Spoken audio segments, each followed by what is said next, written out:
won't say which company I used to work for, but it had multiple departments, and each department had an office to itself. My department would always do a Secret Santa, and every year it was awesome. And that was until 2015, when the guy assigned to buy my gift was the new guy, the office creep, and I'll just call him Crispin. Now, of course, I had no idea it was Crispin who was buying my gift. That was the point.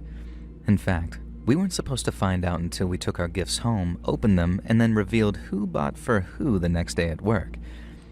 Now, I'd been assigned Margaret, this elderly woman who'd been at the company for years and who loved bath bombs and things like that, so she was an easy buy.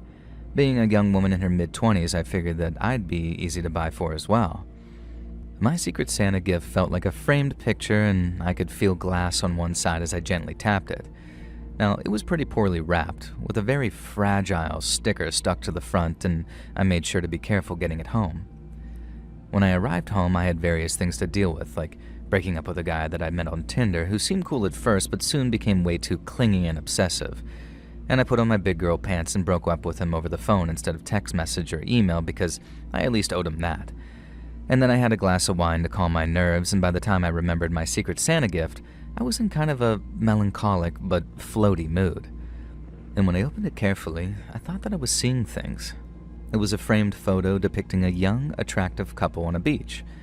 The man was wearing a Speedo that left very little to the imagination, and the woman was wearing one of those hideous micro-bikinis, neon pink I might add, and that left even less to the imagination. And you know the ones where the parts covering your naughty bits are clearly kinda see-through, so you're basically skirting the line of being naked? Yeah. And fair enough what people want to dress like, though. But the horrifying part was the fact that my face had been photoshopped extremely badly onto the micro-bikini chick's neck. Now, I'm a pretty pale girl, my hair's almost black, and this model was clearly a bronzed blonde bombshell.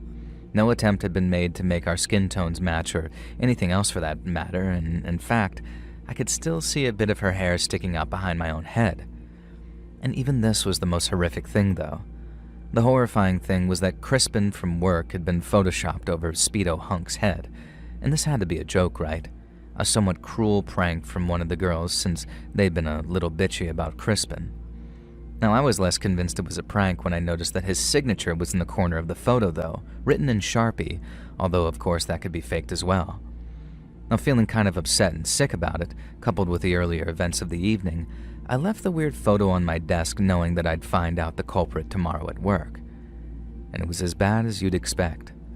We all gathered together that lunch break with the reveal of who'd bought gifts for who, and as much as I'd hoped and prayed it wasn't the case, mine was from Crispin. And when he asked if I'd liked it, with genuine sincerity in his voice and on his face, what the hell was I supposed to do? Realistically, I know that I should have reported him to HR or just chewed him out, and I should have shown the Photoshop to my colleagues, although I felt weirdly embarrassed to do so. But Crispin outranked me in the company, and he was friends with the boss above, and he had this look of an eager puppy on his face when he asked me if I'd like the gift. And so I did the dumbest thing I could. I said that it was sweet and thoughtful. And when it came time to show off our gifts to each other, I pretended like I'd forgotten it at home and described it as a photo of Crispin and I, and then left it at that. I know I made a stupid decision by letting this slide. Trust me, I really do. You're probably screaming at your phones or TVs or wherever you listen right now about what a dumb idiot I was, and yeah, I do agree. But it was just such a weird left-field incident that I could barely work out what to do, say, or even think. That night, I dismantled the photo. I didn't want to toss the whole thing out because it was in a bizarrely high-quality frame, and I figured that I could use it for something that wasn't massively creepy and weird. No, I was almost expecting some kind of message to be written on the back of the photograph. Ideally, a reveal that it was all some big prank and more likely a weird confession of love or a poem or something from Crispin.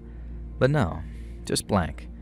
And so I tore the photoshopped image into pieces, taking special care to decimate the micro-bikini lady and making sure my own head was definitively removed from the body and torn into a bazillion jillion pieces.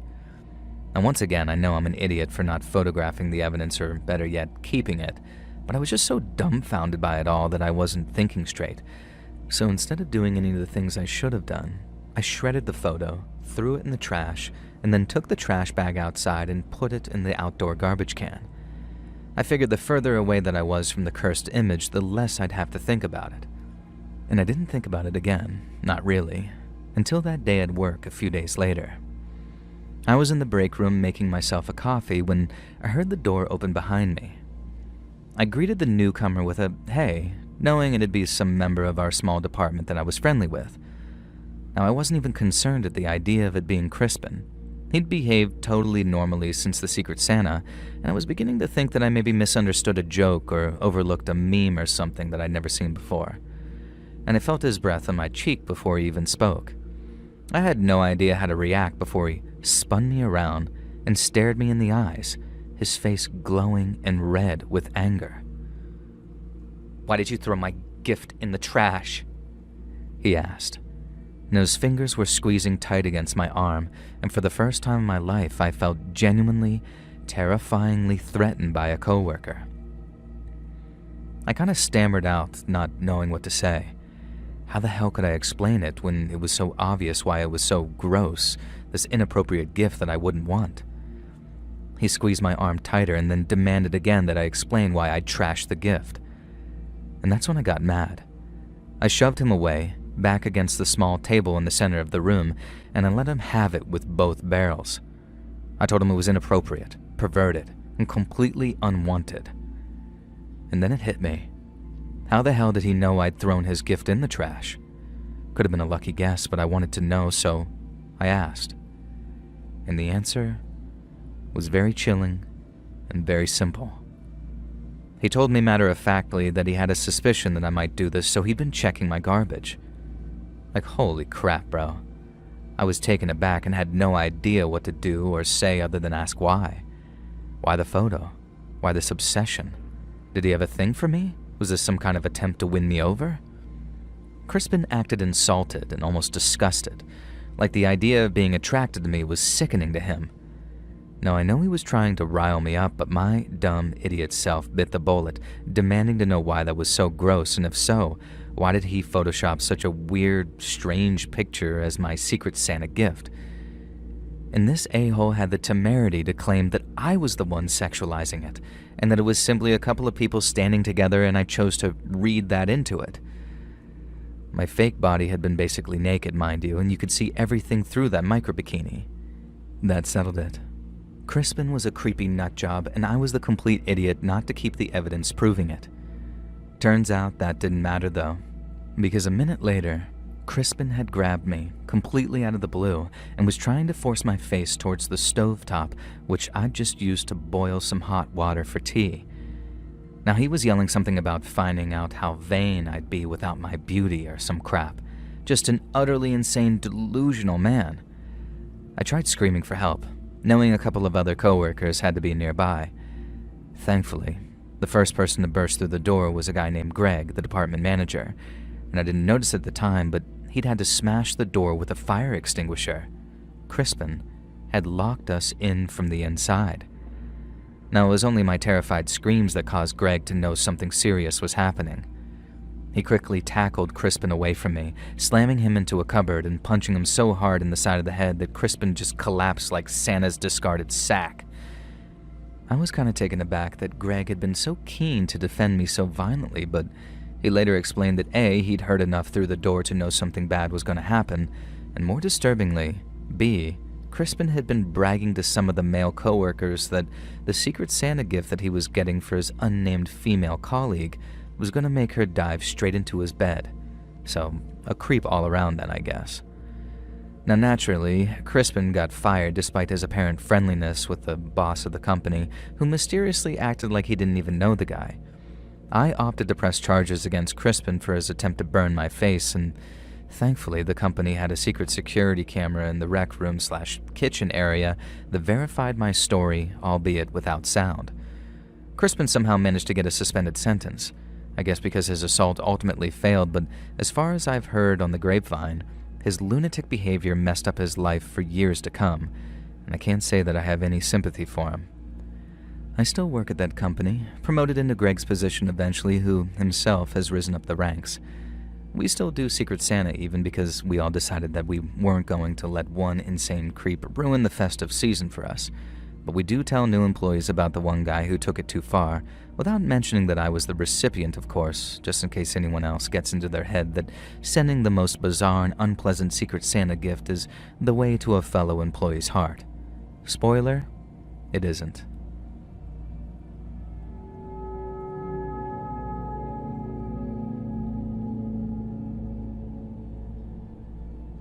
So I'm a woman in my mid-20s. Usually I live with my boyfriend, but he was away for work, returning home on Christmas Eve. And this story takes place a few days before Christmas Eve. I was just chilling around the warm, single-story house in my PJs, and the place was decorated for Christmas, and I was excited for my boyfriend to finally get home on Christmas Eve and see it. Now, I'm not sure exactly what I was doing when I first heard the noise, probably watching some crap on Netflix, but I heard what definitely sounded like footsteps on the roof. Now, you know how it's not at all weird to hear strange noises around a house. Buildings, new and old, can shift and settle, especially when the temperatures change. Plus, there could be squirrels hibernating in the roof space. Even a single-story house has one. And whatever, bros, as long as you don't bother me, I'll let you warm yourselves up there. Now, my friend called, and we were chatting and gossiping about various crap, including whatever show I was watching on Netflix, which makes me think it was probably 10 Reasons Why, because I remember I was complaining about it so much that my friend laughed at me for raging like I was on Twitter. And then I just happened to mention the footsteps that I'd heard on the roof earlier, and she joked that maybe it was Santa coming early and he was gonna slide his sack down my chimney. Now, we chatted a bit more and hung up, and I went back to watching my crappy show, and then I heard it again. Definite footsteps on the roof, though, it seemed, and it sounded like someone was sort of pacing back and forth, and then at one point running around almost in a circle. What the hell, I thought. Now, wrapping myself up in my winter coat, I went outside to see if I could see anyone or anything on my roof. Of course I couldn't, but then being a 5'3" woman, I could barely see the roof in the first place. I would have had to get a ladder out of the garage, and there was no freaking way that I was doing that in snowy weather, just in case there was a dude on the roof. Besides, what could he actually do on the roof? So I just went inside. Big mistake, though. The guy on the roof must have seen me, even if I hadn't seen him, and this apparently sent him into a frenzy. It was like he was running around on my roof like some maniac, doing laps or whatever, but why? I have no idea, but it was incredibly unsettling and terrifying, and very scary since I was home alone. So this guy did not stop running around up there for a good half hour, which caused me to go out again and look. Now this time, I saw him. He was wearing a filthy Santa suit and had the build of a meth addict. And he saw me too, and he pointed right at me. And then he started shrieking about how I was on the naughty list, and that's why he'd been running around on my roof for the past 2 hours. When I thought about it, I had no idea how he'd even gotten on my roof. It's not like he could climb up onto it without a ladder, and the ladder was definitely in the garage. The only thing that I could think of is that he'd somehow taken a running jump from a neighbor's roof and managed to make it. Either that, or he actually was Santa, I guess, but that would mean that Santa was a filthy, emaciated meth head with rotten teeth and a bizarre roof exercise regime. Thankfully, I had my cell in my coat pocket, so I pulled it out and dialed the cops right in front of him, keeping eye contact with him the whole time. I guess there was a danger that he could have leaped off the roof at me and somehow avoided injuring himself. Or as I thought of later, he could have thrown something at me, but thankfully I didn't consider that at the time. Plus, with how cracked out this guy obviously was, I'm pretty sure that he couldn't have hit a barn door with a banjo. And when I got off the phone with the cops, I told Meth Santa that they were on their way. And he sort of paused, thinking about this for a moment, and then started doing laps around the roof again. And I watched in shock as he ran in circles faster and faster, and then eventually charged towards my neighbor's roof and did a front flip as he jumped across the gap. Now, to his credit, he made it too. Meth Santa was some parkour expert apparently, and I watched as he sprinted around the roofs, leaping further and further. And when the cops got there, I told them roughly where he'd gone, but I was kind of in shock. It's not every day that you see a methed out Santa doing parkour across your neighborhood. Now, I went back inside and kept watching out the window, and about 30 minutes later I saw a squad car driving past with that Santa in the back, looking pretty sad. And shortly after, there was a knock on my car and a kind lady cop explaining the whole situation. The guy was known as a local crack and meth head, and according to him, he was sick of being a bad person, so he wanted to be Santa. But he couldn't afford any gifts, so his plan was to just run around on some roofs and let people think Santa was real. I guess it was kind of sweet in some way, and that was until he admitted dropping some baggies of probably cocaine, but I don't know how good it was, down the chimneys of some of the houses, and I was glad that I didn't have a chimney. And when I asked how they'd finally caught him, the cop just sort of laughed. He said that despite his mad skills jumping around, his eyesight clearly wasn't that great, because after one particular epic leap, he'd run headfirst straight into a chimney and knocked himself out. And then the cops in the fire department had brought him down, checked him over with the paramedics, and then carted him off to the local police station. I have no idea what became of him, and I'm not sure what kind of crime it is to freely drop baggies of probably dirty cocaine down people's chimneys as a Christmas present, but I hope he got the help he needed. When my boyfriend returned, I told him the story, and he thought it was the funniest thing ever, after refusing to believe me for about an hour. And he was hugely disappointed that he didn't get to see the fun for himself, but despite that, and despite my visit from Meth Santa, I still managed to have a great Christmas. And this year, I hope you all do too. Just remember, if you hear footsteps on the roof, it might be the jolly fat man, or it might be a crack addict. These days, you just never really know.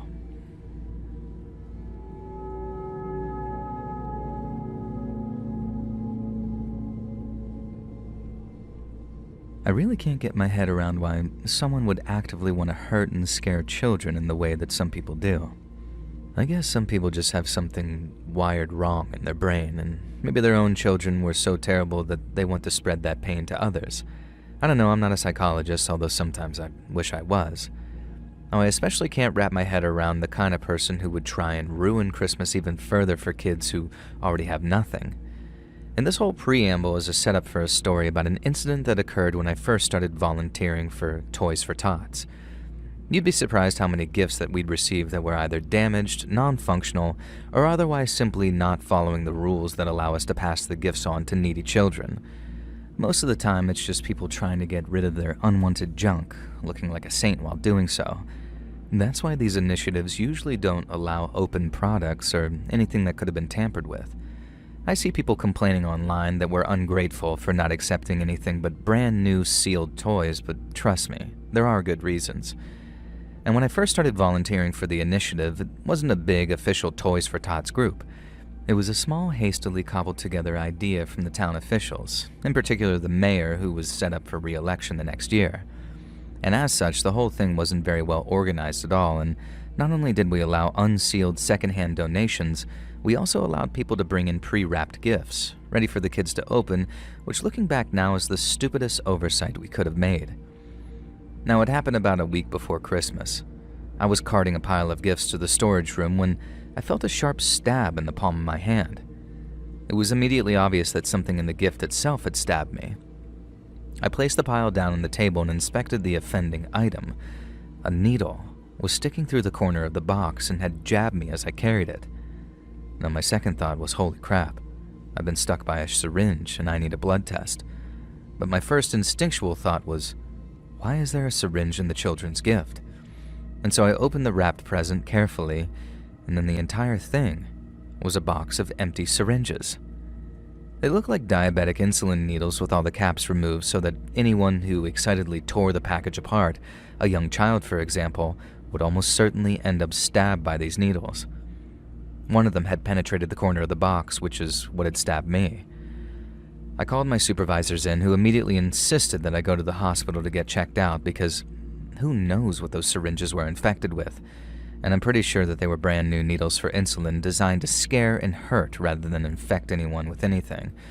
But I'd promised I'd go to the emergency room just as soon as we'd checked out the other gifts. Now, this part of the story isn't that exciting, so I'll just tell you now.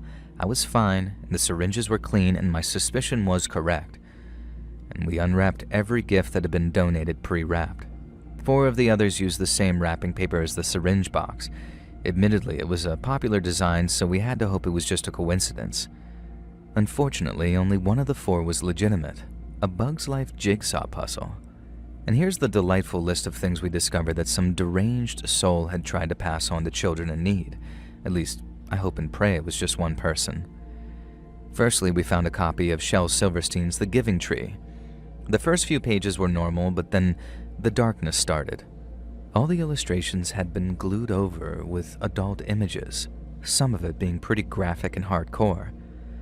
Now give this book to a little kid and it either traumatized them or get them into some heavy weird stuff at a very young age. And next was a doll that had been scrawled on and modified in a way that I'd rather not even get into explaining. It had been placed back into the box with a blanket wrapped around the toy so the modifications weren't immediately obvious either. And finally, and most disturbingly, there was a pretty expensive teddy bear. On the surface, this seemed fine, until one of my colleagues noticed some slightly incongruous stitching on its back. We didn't unpick it ourselves, but when we called the cops and handed the offending items over, we were later told that the teddy bear contained a medical blood bag filled with pig's blood. This happened in the 90s, and security cameras and due diligence were all a bit lax back where I worked then. And we were all devastated that our good deed, collecting gifts for the local orphanage, had been so corrupted by hopefully just one person looking to absolutely ruin Christmas for kids who already had a hard, grueling life. It just destroyed us all. We hadn't exactly received a lot of donations in the first place, so the meager offerings that we had for the children's home just felt extra pathetic now that this individual, who was never identified or caught by the way, had absolutely destroyed something so wholesome. We proposed to the mayor and the township that next year we'd be far more vigilant with the gifts we accepted, refusing to allow pre-wrapped gifts and insisting that the toys for the kids had to be new and sealed. But ultimately they decided that no, this had put a strain on the whole thing and the initiative would be canceled going forwards. Thankfully, there are other towns, and these days there are much more official Toys for Tots initiatives that are well managed and carefully vetted. But if you're one of the many people who thinks we're too picky or demanding over what we'll accept, then please remember my story. There are some people out there who are just so sick and depraved that their idea of a good time is permanently ruining the festive season for little kids who already live difficult lives. I just hope that those people face judgment in the next life, or better yet, one day karma will bite them in the butt in this life.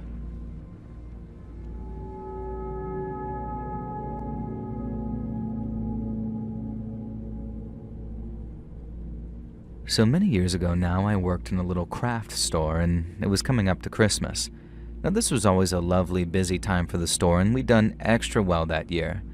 We all decided to run a potlucky Christmas party, and the assistant manager, Janine, volunteered to host the festivities at her house. All good, all grand.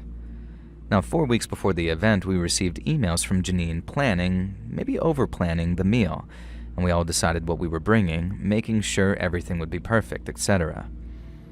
Now one constant in every single email that she sent was the strong emphasis that Janine was allergic to peanuts, like fatally, deathly allergic. And we all had to promise repeatedly that we would make sure that our dishes weren't contaminated by peanuts in any way. Not a problem given the dishes that we were preparing. The big day came and the spread was fantastic. The 8 of us sat around Janine's extending dining table talking about, excitedly, the great year that Carol's Crafts had gone through. Now Carol, the big boss, was already a little drunk when she got there via her cab, which was wild to see. It was like seeing your grandma tipsy. Janine's husband set up the table for us and laid out all the food and then vacated the premises. Going out drinking with the boys, apparently, he said. So it was just the 8 of us, the full staff of Carol's Crafts. 7 women and 1 guy named Bruce, who was the absolute spitting image of Freddie Mercury back in that era, just very campy and bisexual. He was the joker of the group and had the rest of us women howling with laughter at some of the crazy dating stories from back when he lived in New York City. Now none of us noticed the oddity about the spread of the table. I won't ruin it by giving it away just yet, but there was something that we should have all picked up on, and none of us did. We were having too much of a good time listening to Bruce's stories and chattering among ourselves, and we barely even begun to eat. When we did, though, the food was delicious. Everyone had outdone themselves. Compliments were being thrown left and right, fun was being had by all. right up until Janine started coughing, and then choking, and then her face began to swell. It was obvious what was happening. She'd ingested peanuts somehow, and she began to claw at the table, reaching for water, trying to croak out the word EpiPen, but we had absolutely no idea where she kept that EpiPen in her house. Suddenly, Carol was on her feet, reaching into her purse and producing an EpiPen out of nowhere. Later, she'd claimed that she'd always carried one with her, as the boss, knowing that one of her employees had a peanut allergy. So without any fuss or hunting for an EpiPen, Carol shot Janine up with the epinephrine, and immediately the effects were obvious. She started being able to breathe again, and the swelling stopped. That wasn't enough, though, so we called 911, and an ambulance was there in minutes, and she was taken to a hospital and treated. And that wasn't the end of it, though. Long story short, the doctors discerned that Janine had fully consumed peanuts, and that her reaction had been far too bad for minor contamination. That meant that one of the dishes that she'd eaten had contained an actual large amount of peanuts. Janine insisted on getting the cops involved because, after the repeated numerous warnings, it felt like an attempt on her life. I can't blame her. It was determined that the meatloaf contained ground-up peanuts, and more than enough to be deliberate. But therein lay the big mystery, and the thing that we hadn't noticed throughout the whole meal. The potluck should have consisted of 8 dishes, and there were 9, and all of us denied bringing the meatloaf, and we all explained which dish was ours. Now, time passed and we went back to work after the Christmas break. Janine kept dropping comments and remarks suggesting that she believed one of us had brought the meatloaf as well, and then we started suspecting each other. Had Bruce finally gotten sick of Janine's OCD and how the shelves were stacked? And what about Carol? She conveniently had an EpiPen on her person, despite having no need for one. Was it really just a thoughtful gesture for an employee, or had Carol merely wanted to ensure Janine didn't die, but let the allergy serve as a warning? And then there were all the other staff members. None of us had a problem with Janine, and we were all like family, but someone had certainly tried to harm or kill her. Carol's Crafts wasn't the same after that. We all suspected each other, and just when it felt like we'd moved on, someone would bring up the peanut meatloaf and would all start again. And this broke Janine. She started referring to us as potential killers and talking openly to herself in the break room about how her colleagues wanted to end her. In the end, Carol had to ask to leave, and honestly, we were all kind of relieved after that. Maybe that would be the end of it. But then Carol gathered us all in for a meeting and told us that as sorry as she was, it was weighing on her too. She explained that she'd gathered enough of a nest egg to retire, and that the stock was being sold off to another craft store in a different state, and there would be no new owners, and Carol's Crafts was closing for good. I suppose when you're all surrounded by an attempted murderer, it's inevitable. We never did find out which member of Carol's Crafts tried to kill Janine, and before you groan at a lack of conclusion, that's because the answer was none of us. Maybe you've worked it out already, but the culprit was Janine's husband, Paul. He'd prepared the table for us while we all had drinks in the living room, and this included secretly heating up a meatloaf he'd prepared earlier while Janine was at work, into which he'd crushed dozens of peanuts. His plan, we found out, had been to try and kill his wife and make it look like it was one of Janine's colleagues. Now, we found this out via a very long apologetic email that Janine sent us all some years later. She explained everything. Paul was now her ex, and in one of their final blazing rows, he'd let something slip about the meatloaf. It wasn't enough to bring any kind of charges against him, unfortunately, but she did include potentially tried to poison me with peanuts in the divorce proceedings, so there's that. No idea what Paul, Janine, and Bruce or any of the rest of us are up to now. I do know that Carol retired to Florida and passed away during the pandemic, ironically by being hit by a bus and not the virus, according to Facebook, but I wish them all the well. Now, I'll just say one thing. There's no way that I'm having a potluck Christmas meal with any of them ever again.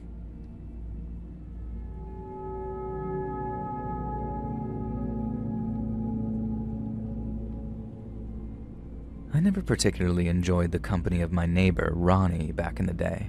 I can't say I disliked him or anything, but he was one of those cheerful, larger-than-life, middle-aged divorcees who always wanted to stop me and chat about sports that I didn't watch or weather I didn't care about. And he was the neighborhood gossip, too, and frankly, I didn't care that Mrs. Henderson was having an affair with a pool boy or that Lucy de la Roche was on antipsychotic medicine.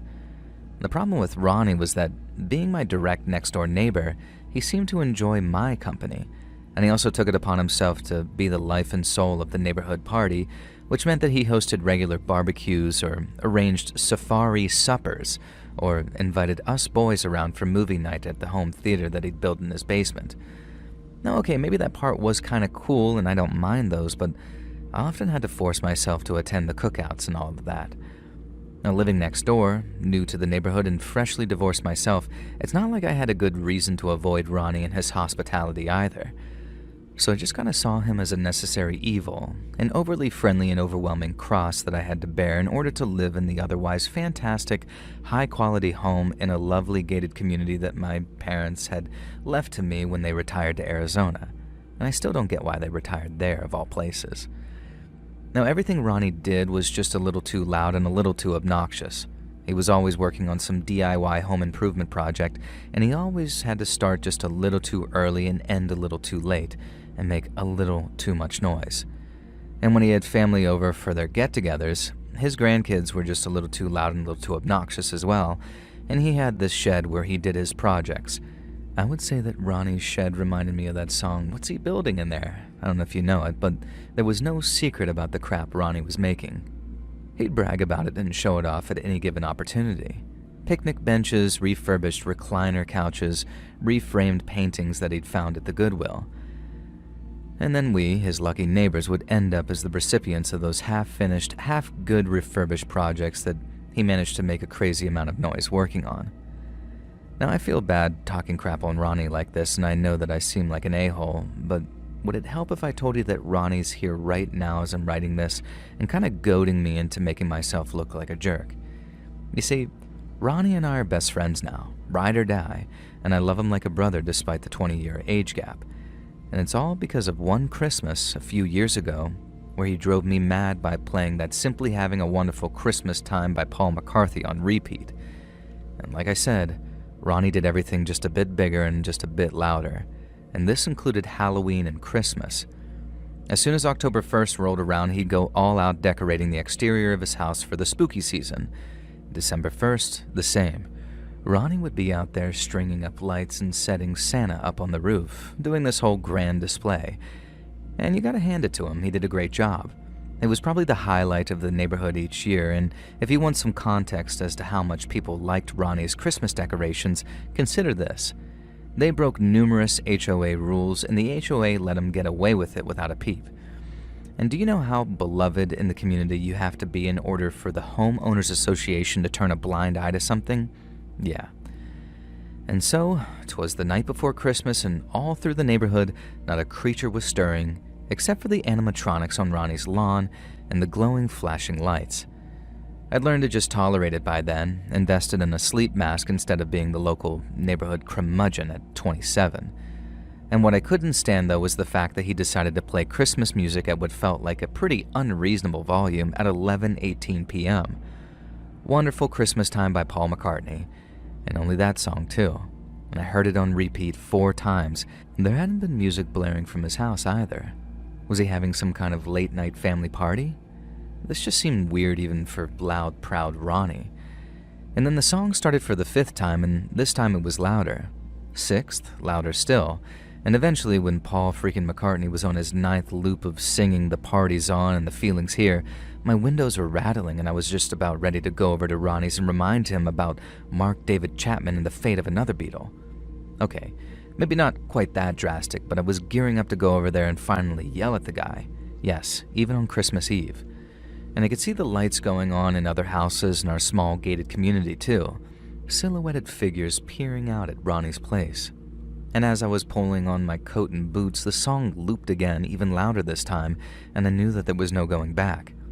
Time to pay my neighbor a visit and tell him and whatever guests he had that they needed to keep it the F down. Some of us had Christmas in the morning. From the way our houses are positioned, I can't see Ronnie's front porch from any of the windows I've been looking out of, so when I arrived on his lawn, I could immediately see something was off. For one thing, one of his beloved light-up Santas had been smashed. For another, his front door was wide open. Now, I thought about heading back to get my gun, but something told me that this was too urgent. Instead, I grabbed an axe resting against Ronnie's firewood pile and made my way into the house. The inside was a mess. The whole place had been trashed, like someone was looking for something. In particular, a lot of the pictures that he had on the walls had been pulled off and thrown to the ground. I followed that sound of wonderful Christmas time into the living room, and I'll never forget the sight that met my eyes. Ronnie was just lying there, in a pool of blood, somehow hooked up against the cabinet that held his old classic stack-based stereo system. His eyes were just sort of coming in and out of consciousness, and his hand rested on the volume knob. His fingers were slippery with blood, and he'd been trying to increase the volume to get someone's attention, he told me later. He managed to get the collar of his shirt hooked on the cabinet, so he was being held up, but I could immediately see why he wasn't able to move any more than he was. The man had been beaten within an inch of his life. Both of his legs were broken, one of them so badly that I could actually see the bone protruding from both ends of the break. One of his arms was broken too, and his good arm was just about capable of occasionally upping the volume on that player. Now, I could barely recognize the guy. His face was so swollen, caused by what I later discovered was an aluminum bat to the face over and over. And urgently I looked around for a phone, but Ronnie started convulsing and playing with the volume again. Now, I shot them this look, and through the pain I could see that it was glancing upstairs. And just when he lowered the volume, I heard it. Footsteps upstairs. Again, I tried to find Ronnie's landline, but he started acting frantic again. He wanted me to leave, but like hell was I leaving him to whatever fate the intruder had in store for him. Now, I was still holding that axe. I had no idea where Ronnie kept his guns, and to this day I have no idea why I behaved so recklessly and stupid, but it was Christmas Eve, so why not? I decided to rush upstairs and confront whoever had done this to Ronnie, armed with some rusty log-cutting axe. Now, immediately I saw the guy. He was short, and I had a good 80 pounds on him, and he was pulling pictures off the wall and opening cabinets, which I later found out was an attempt to find Ronnie's safe. I didn't even think. I didn't even feel like going down for murder by attacking a man from behind with an axe, so I flipped the weapon in my hand, and with all the force I could muster, I charged the intruder and cracked him in the side of the head with the handle of the axe. I expected him to fall immediately, but instead he turned to face me, fury in his eyes, as much as I could see through the ski mask anyway. I also saw that he was holding a pistol. Screw this, I thought, and swung the axe at him again, this time not caring about using the business end. Now, in my grand incompetence, I hit him with the butt of the metal axe, and this time he did fall.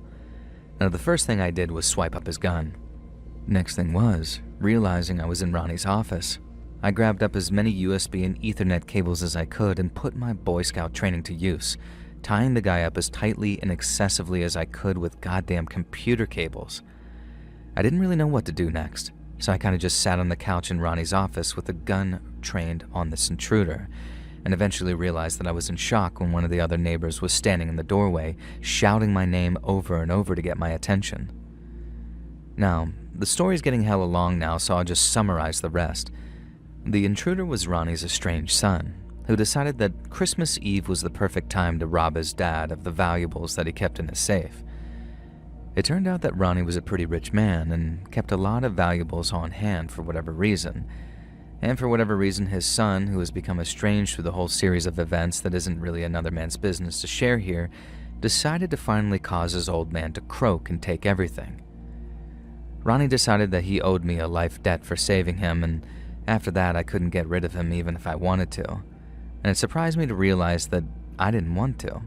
I liked Ronnie quite a lot, in fact, and eventually we became best buds. Like I said, he's here while I write this, encouraging me to do it, in fact. And now he's wheelchair-bound, sadly, but his injuries really took a lot out of him, and his son won't be getting out of prison anytime soon. Ronnie struggles to be the master of ceremonies for cookouts and Halloween and Christmas now, so I help him, almost like a Robin to his Batman. And he refused to move out despite all the bad events and memories, and honestly, I'm just so glad that he stuck around. He's one of the best people I've ever known, and I still feel like a jerk having such a negative opinion on him early on, just for being larger-than-life friendly. But he says it's my penance that I have to share this part of the story, and Ronnie loves nothing more than giving me a hard time. So every Christmas now, since the events of 10 years ago, I help Ronnie decorate for Christmas. And my now wife joins in too, and my 2-year-old daughter already calls him Uncle Ron Ron. Life's very different now for both of us, and it was a terrible, harrowing experience, but we came out of it with a kind of lifelong friendship you'd be extremely lucky to find. And there's only one rule that we have between us, though. Never, ever again are we going to listen to A Wonderful Christmas Time. Screw that song. But Merry Christmas.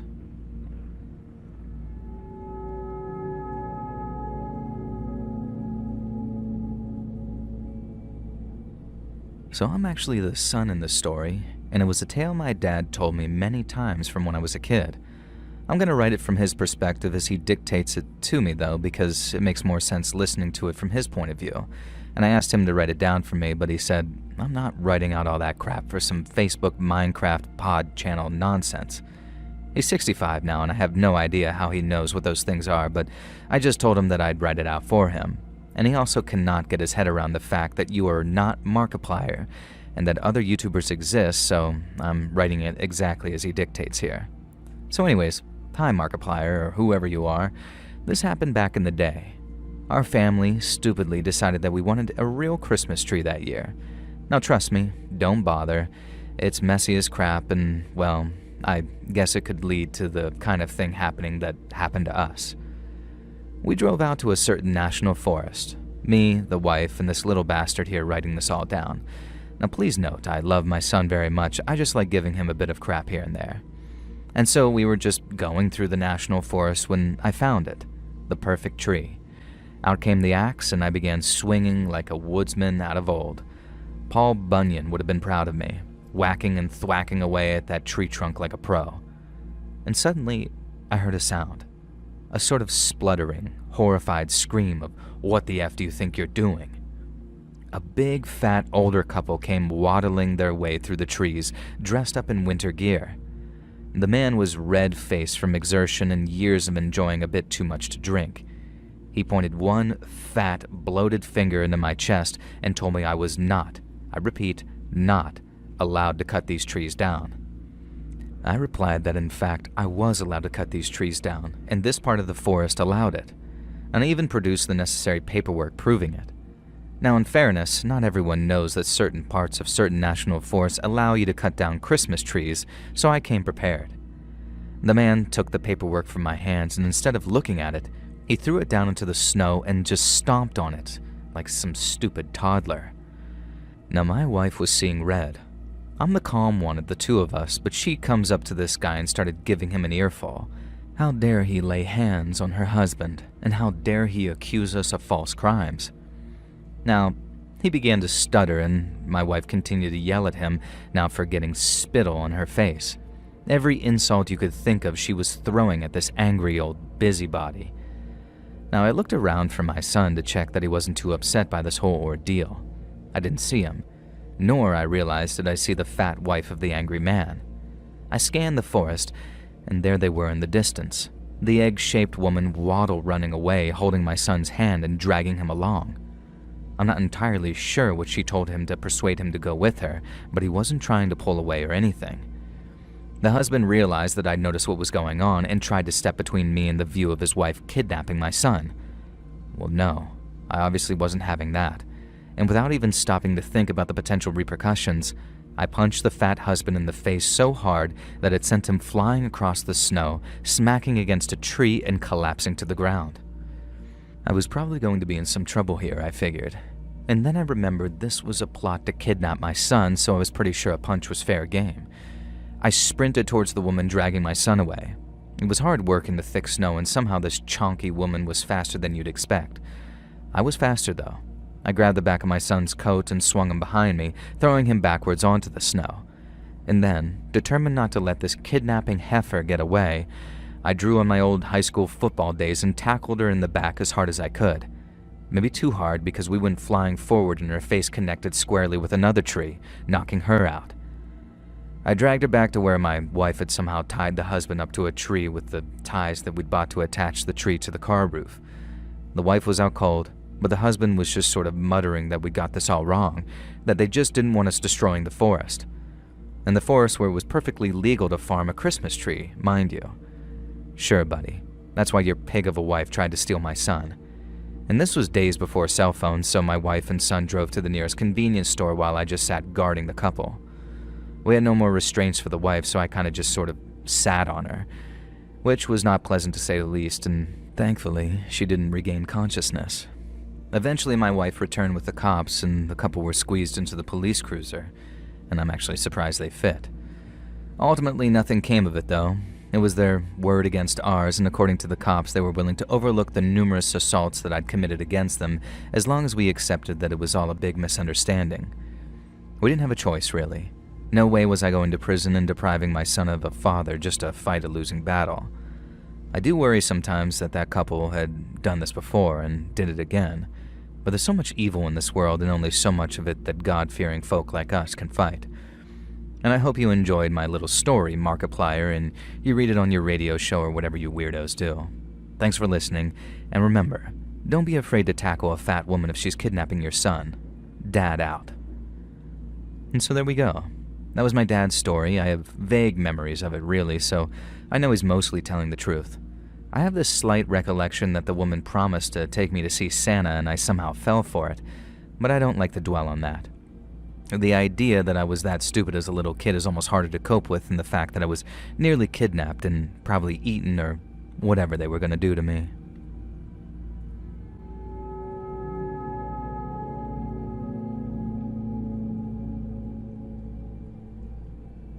Is anyone here old enough to have been a dad in the mid-90s? Well, I am, and I went through a lot during fatherhood when my 3 kids were still under 18. 2 daughters, 1 son, and I couldn't be more proud of them to this day. But I'm not here to gush over my kids. The year was 1996, my son was 5, and that Christmas he wanted the hit-hot toy that every other kid wanted, a talking 12-inch Buzz Lightyear doll. If you were a parent around then, or even a kid, you'll know how freaking impossible that thing was to acquire. Kind of rubbed salt into the wound that Jingle All the Way came out around the same year, basically portraying the same kind of struggle of a parent trying to buy an action figure. But I digress. I didn't go into a wild caper involving Sinbad, which ended up with me dressing in a full-functioning Buzz Lightyear costume. Instead, I turned to the classifieds. Worth a look anyway. People have found strange and unexpected things in the classifieds before. And so I scoured the classifieds, and sure enough, I did actually find a few Buzz Lightyears. However, the sellers were obviously asking for crazy prices. The cheapest was like $100, and the most expensive I saw was like $180, I think. Now for some context, the toy was like $25 retail, I believe, and no way could I afford that much for one single present for one of my 3 kids. It would have to be the only gift that he got, and I know that that would have disappointed him just as much as not getting one at all. Now, after a few regular store tours after work each day, I resigned myself to passing on that Buzz Lightyear. But then I saw it. A listing in that day's paper in the classifieds. A Buzz Lightyear doll for sale. $40. Of course, I figured that must have already sold, but I called the number anyway, and holy crap on a cowboy. That lovely old lady on the other end of the phone still had that doll. Now, I offered her the full $40 because I didn't want to risk anything, and the old lady explained that she'd bought the toy by accident for her grandson, having heard on the television that it was a hot new gift, but her daughter had told her it was for little kids and her grandson was 12, and so it was probably a bit too old for the toy. Now, Grandma was going to return it to the store, but her daughter and son-in-law made her list it in the classifieds, and they told her to sell it for $100, but she couldn't bring herself to profit off of it that much out of some desperate parents, so she lowered it to $40. Now, she sounded like an awesome, genuinely lovely old lady that I had no hesitation when she said that I needed to visit her home to come collect that toy because she didn't drive. Typically with exchanges like this, you're meant to meet in a public place where possible, but it really didn't seem like that would be necessary here. Now, spoiler, the old lady genuinely was just a lovely old woman. She wasn't luring me to cook me in her pot and eat me for Christmas. That's not where this is going at all. Now, I drove the 20 minutes over to the old lady's house and went inside. Now, it was the typical adorable old granny's home. Photos of her many familial generations on the wall, pictures of a man who'd clearly been her husband, and a worn-out single-seater that I absolutely knew her beloved had sat on every night until he passed. Now, Granny gave me a cup of something, and with it she brought the Buzz Lightyear doll out, and it was the right one. It was perfect. It was still in the Sears bag. It must have been how she managed to find it, as Sears was downscaling their toy stock at the time, so I didn't even think to really check there. And we chatted for a bit, and then I could tell that the old woman was getting tired, so it was nearly 8 p.m., and old people tend to go to bed early. Now trust me, I'm actually one of them now. I triple-checked that with Granny that she was okay with the $40, and I even offered her $50, about as much as I could afford, but she was having none of it. In fact, she tried to knock it down to $30, but I could tell that the extra $10 would be useful for an old woman during Christmas. And with the deal done, I bid her a nice goodbye, promising to stay in touch and plan to add her to our Christmas card list, and also ask my son to write her a thank you note when I told him the story on Christmas. I left the house, walked down the steps to the street, and began to head towards my car. And that's when they appeared. A gang of 3 young people, faces covered in balaclavas, wrapped up in these thick coats. And I could tell from their muffled voices that they were young, maybe even mid-teens, but that didn't make them any less menacing. They started shoving me, grabbing at the bag that I was holding, and they were asking me what I had there. Was it anything valuable? Was it worth my life? I just immediately tried to appeal to their youthful human instinct, and I explained that it was the Buzz Lightyear toy for my 5-year-old son, and I'd gone through hell to get it. Now, I expected at least an ounce of humanity or empathy at this, but no. It caused them to cackle and circle me, snatching at the bag and trying to pull it away from me. Now, I thought about lashing out. Now, back then, I wasn't some weak guy, and I could have probably done them some damage, but I was scared out of my mind that I'd get in more trouble than they would if I beat up a teenager in the week before Christmas. Eventually, they converged on me and began to overwhelm me, and then I felt a cold, strange sensation in my side. I didn't realize what had happened at first, but I remember my vice grip on the Sears bag failing and dropping the Buzz Lightyear doll. One of those youths snatched it up, and then they all looked at me, and I could see a weird kind of horror in their eyes. Why, I thought. Who the hell did that, one of them asked, and the others just shook their heads, clearly not wanting to admit to whoever it was. I was still confused. I had no idea why they were freaking out and now suddenly running away, and then I felt it. The burning, agonizing pain in my side. I reached down and touched it and felt this wetness, even though I had my wool gloves on. One of these kids had stabbed me. I'd been stabbed over a Buzz Lightyear doll. Now, I wish I could say that I chased them down and got the toy back, but instead, I collapsed in the middle of the sidewalk and began half-heartedly calling for help. Thankfully, someone had heard me pretty quickly, and the paramedics arrived and got me to a hospital. Thankfully, the blade had barely entered my side thanks to the winter coat and hadn't penetrated further than the tissue and muscle. No harm, no foul, except for a few days of pain and some stitches. Thankfully, Work's medical insurance covered most of it too, so it didn't even screw up Christmas financially, so to speak. And there was still the matter of letting my son down gently. I deliberated whether I should tell him that I wasn't able to get the Buzz Lightyear doll, but in the end, me and my wife decided to just tell him the truth. And so a few days before Christmas, we sat him down and explained everything.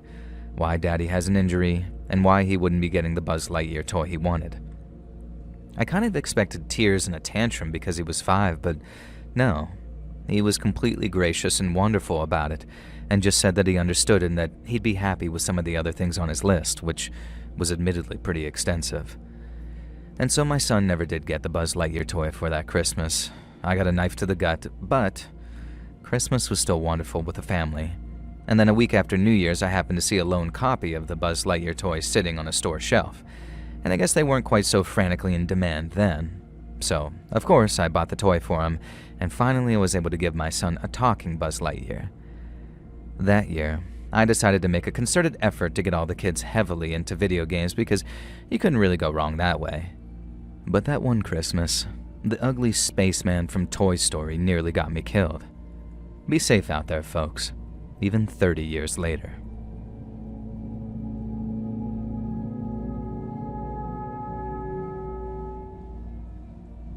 Hey, Joel and crew. Do any of you remember that huge, horrific blizzard that happened in Oklahoma way back in 2009?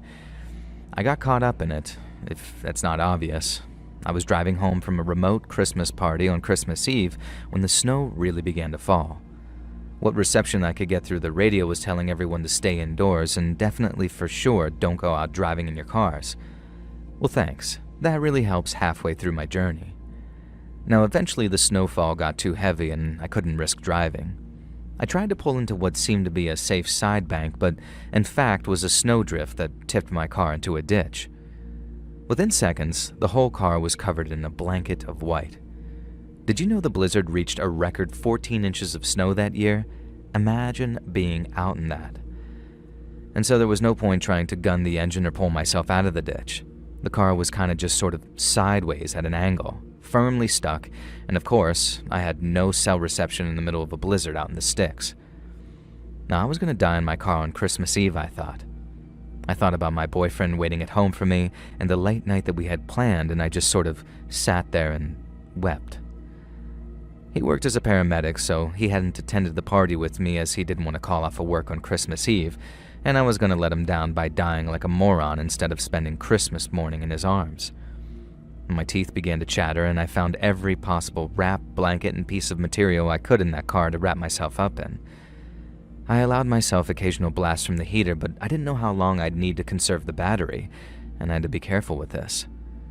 Whenever I turned the heating on, it would melt the snow on the windows just a little, and it felt like I was there forever. Hours, days, weeks. I drifted in and out of consciousness. One time I woke up and I was shivering so bad that I thought that I was going to bite my own tongue off. Now, I allowed myself an extra long gun of that engine and the burst of the heater then.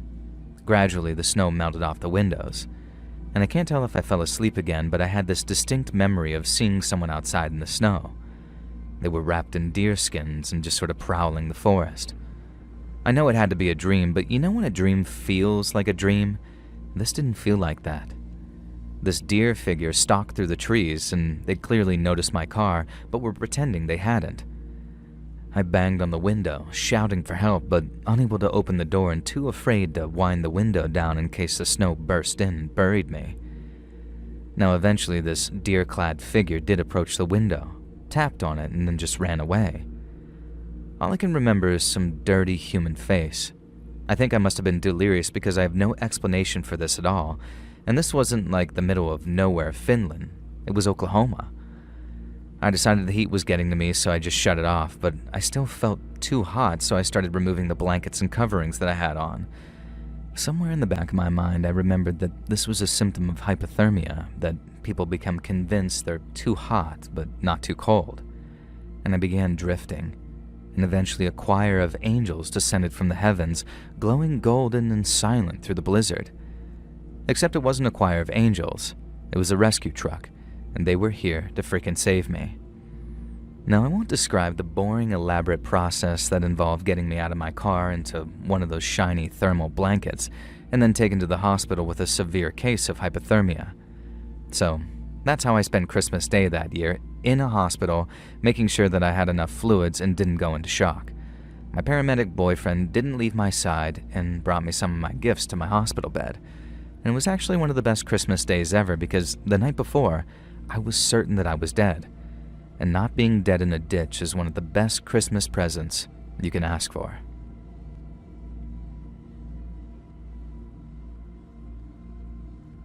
Hi friends, thanks for listening. Click that notification bell to be alerted of all future narrations.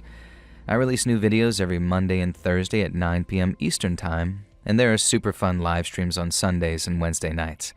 If you got a story, be sure to submit them over at my email at letsreadsubmissions@gmail.com, and you might even hear your story featured on the next video. And if you want to support me even more, grab early access to all future narrations and bonus content over on Patreon, or click that big join button to hear about the extra perks for members of the channel. And check out the Let's Read podcast, where you can hear all of these stories and big compilations located anywhere you listen to podcasts. I also have a true crime channel called Saturn Soul. All links down in the description below. Thanks so much, friends. And remember, are you really going to treat me like this when Santa is literally on his way to town?